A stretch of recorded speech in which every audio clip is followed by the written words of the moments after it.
Hey guys, welcome to the Liberal Hive Mind, a channel solely focused on exposing the abundant hypocrisy of the left.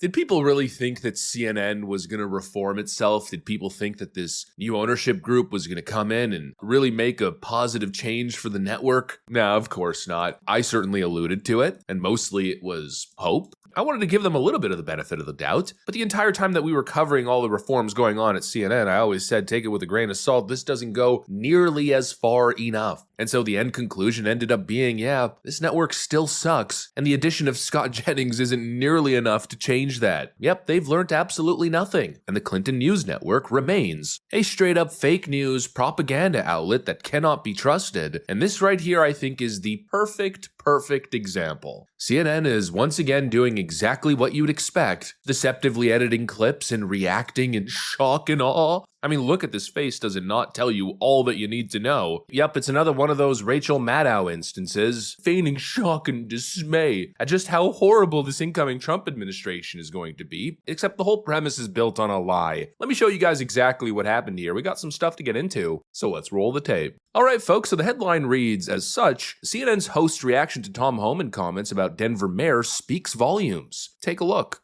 I think we will see Denverites and folks around the country who will nonviolently resist that. Look, me and the Denver mayor, we agree on one thing.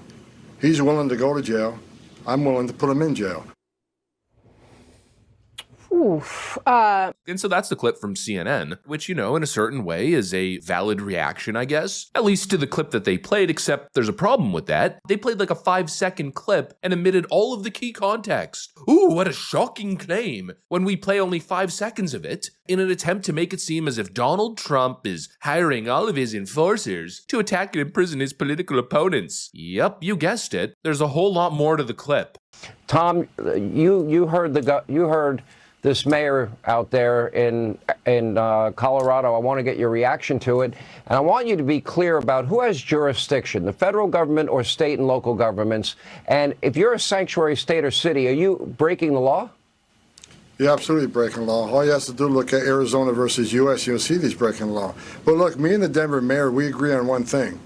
He's willing to go to jail. I'm willing to put him in jail. Because there's a statute, it's Title 8 United States Code 1324 III, and what it says is, it's a felony if you knowingly harbor and conceal an illegal alien from immigration authorities.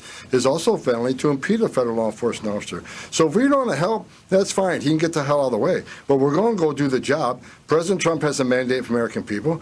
We got to secure this country. We got to save American lives. And I find it shocking that any mayor of a city would say, President Trump's been clear. We want to concentrate on public safety threats and national security threats. I find it hard to believe that any mayor or governor would say they don't want public safety threats removed from their neighborhoods. I mean, I don't know what the hell is going on in Denver, but we're going to go and we're going to fix it. If he don't want to fix it, if he don't want to protect his communities, President Trump and ICE will. Yeah, that's the whole clip. But CNN only wants you to hear the part that's so utterly shocking that Tom Homan suggested he would arrest the mayor of Denver. Oh, how shocking. It's funny how it's not shocking when they threaten to arrest the former president of the United States, but when it goes the other way around for actually committing crimes and defying constitutional law, well, it's so outrageous. Give me a frickin' break. Tom Homan is totally correct. These Democrat leaders are breaking the law. It's basically as simple as that, and if you do the crime, you should be expected to do the time. Is that really such a complicated concept? But I guess more importantly, is it really shocking? We have Democrat mayors playing politics here and essentially saying they're going to defy this next administration and commit unconstitutional federal crimes, and we're supposed to be shocked when the Trump administration says, well, if you do that, we will arrest you. What is so complicated? I seriously don't get it, and I don't get the hill that Democrats are dying on here. Like, is this really what they want their entire legacy to be about? Fear-mongering about Donald Trump and resisting his every move. It just feels so unbelievably stupid. And the idea that CNN would try to amplify this narrative that Donald Trump just wants to imprison his political opponents and people who stand in front of him. We're at the point where he's saying, I'm going to use the National Guard and the military to take my political enemies out of the country. There are some Republicans who also are afraid of that, by the way, like Republicans who have now endorsed Harris that are worried that if Trump were to win, he would potentially go after them. That someone who says these things, you know, maybe he wouldn't jail all of his political opponents. One is one too many. Maybe he wouldn't try to force out of business the, members of the press who didn't agree with him. one is one too many. We go down the line. And maybe this would be our last election. Donald Trump has talked about turning the military on U.S. citizens that he deems his domestic political enemies. Authoritarians and people that he affiliates closely with and strongmen abroad in regimes like that, it is not uncommon to jail political dissidents or legislative opponents. Last night, Trump suggested if he is reelected, it could be his opponents looking at jail time. The idea that they're continuing with this talking point after the American people spoke so clearly in the previous election is just baffling to me. This is how they want to identify themselves. The Democrats have their top priority, continuing to grandstand on the issue of illegal immigration and supporting sanctuary cities. In 2024, I mean, really. I don't know what these people are thinking, but I'll tell you, they are out of their damn minds. From the Denver mayor to your average Democrat pushing this ridiculous narrative, I'm just thinking one thing: if the Democrats continue this way, they're going to face total party collapse. And that's because of one very simple concept. You know, the Democrats might be dumb enough to not read the writing on the wall and continue pursuing this ridiculous resistance nonsense, but the American people aren't dumb enough to continue falling for this obvious gaslighting bullshit.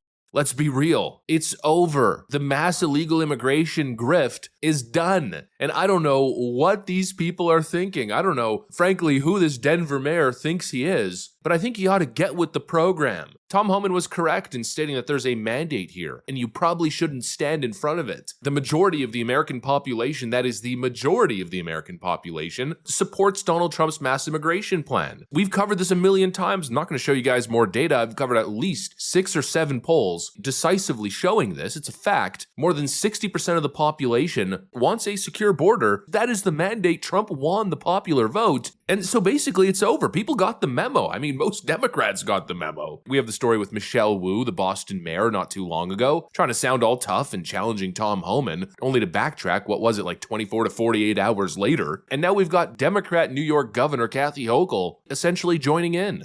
Our immigration system is woefully broken. It's been broken for decades. There was an opportunity to make meaningful change that the Republicans in the House of Representatives killed, and they should be held accountable for that. But we need to fix the border, fix the system. But I'll tell you this, those who come here legally, we want to get them jobs. I have 460,000 open jobs in the state of New York. I want them to get the proper work permits. I want them to keep their temporary protective status, if that's what they have. I want to make sure that they're part of contributing to society while they're here. That's separate from people who are criminals. Someone breaks the law, I'll be the first one to call up ICE and say, get them out of here. Just to be clear, are you supportive or not supportive of deporting undocumented immigrants whose only crime is either crossing the border or overstaying? If they're here with legal papers, like they came and they're seeking asylum, like the 224,000 people who came to New York, they're here legally in search of asylum. And that process will play out. But there are other people who commit crimes or are known to be criminals before they arrived here. When those are identified, I'll be the first one to help get rid of them. I don't want them here. I don't want anybody terrorizing my citizens. So that's the difference. She will cooperate with the federal government's deportation orders. The governor of New York State has given up on the woke nonsense. I'm not exactly surprised considering how poorly she performed in the governor's race, almost losing to a Republican in the state of New York. And obviously that has an impact, but the point still remains that most of these Democrats get it. It just seems the mayor of Denver hasn't gotten the memo. Well, I'll tell you, fortunately for him, after this extremely viral moment and after Tom Homan made it very clear what the Trump administration's stance is here, well, let's just say I think he got the message. And I'm just going to assume here that probably what's going to happen is that very quickly the soy boy mayor of Denver is going to end up falling in line. This administration is coming in with a mandate, and they intend on delivering on that voter mandate. They intend on delivering results for the American people who put them in that position of power. And so if you're thinking as a Democrat that you're going to commit illegal actions in an effort to subvert the will of the American people for your own selfish desires, well, it just might not go so great for you.